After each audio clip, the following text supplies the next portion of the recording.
Hey everybody, Ben here from DMC Films and Cinder Studios, and I'm back with another acrylic painting tutorial. Today we're going to be looking at creating water lines. So for this tutorial you're going to need essentially two main things. You're going to need the traditional #1 liner brush, also called rigger or script, depending on the brand you're getting. And you'll need a little bit of titanium white paint. I have a little bit of medium bodied white right here on my palette. And if you're interested in how much water I'm adding to the paint in this process, check out my tutorial on adding details. It gives you a much better idea there. But generally speaking, I'm watering down the paint to create a 1-to-1 mixture so the paint flows and is sort of a nice, sort of an inky quality. So when doing water lines, in this case we have a nice base for the water, and at this point we're just adding those little extra details at the end to really kind of bring everything together. And the easiest way to do this is to think about the way the water is kind of pooling and rippling around the rocks. So we're just going to go to this rock right here and kind of create these little round sections. And this is very much like drawing.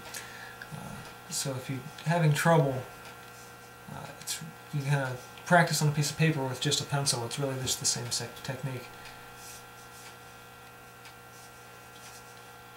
It kind of flows that way, around. You don't want to overwork your lines too much, just nice, confident and quick stroke. Right about like that.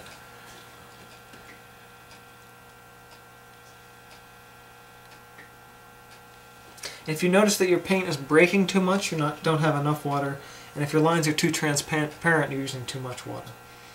And again, it's always nice to practice this on a sheet of paper before you even start. So I'm going to come over here.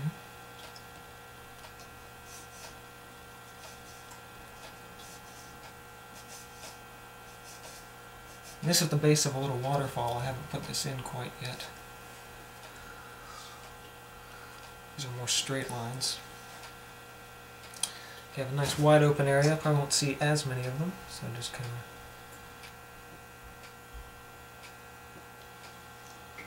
You can still add this little bit of a wave. You can see that the motion of the water a little bit more.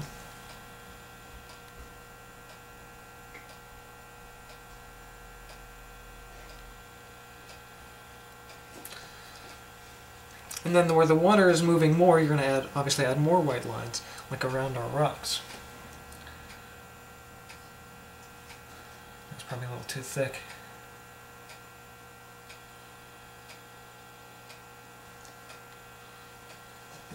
That edge.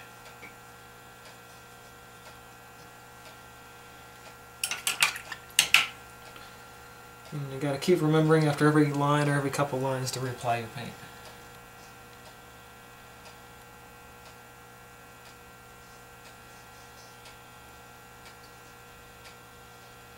Much overworked, but I'm talking, it's breaking my concentration.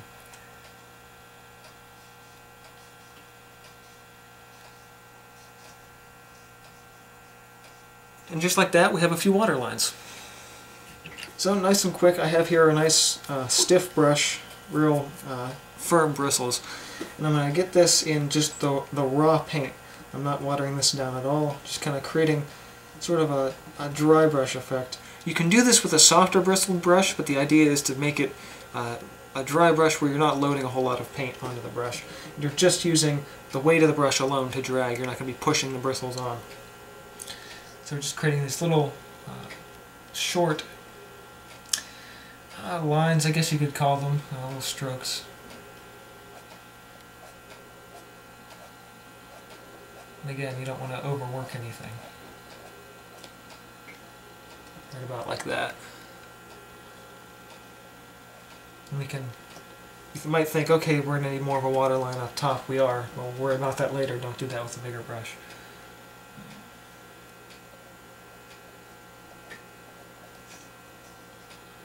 I'm coming over the rock on the right to kind of give the idea that it's coming over the rock, and it's kind of behind and under this rock a little bit. And then to do our little bit of rapids, you just kind of push up a little bit with the brush.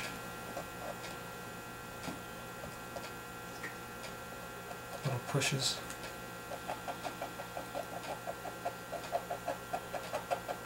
get that idea of the mist.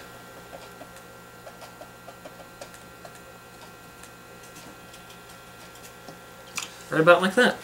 That's about it for this tutorial. As always, be sure to subscribe for more, and this has been from DMC Films and Cinder Block Studios. See you guys next time.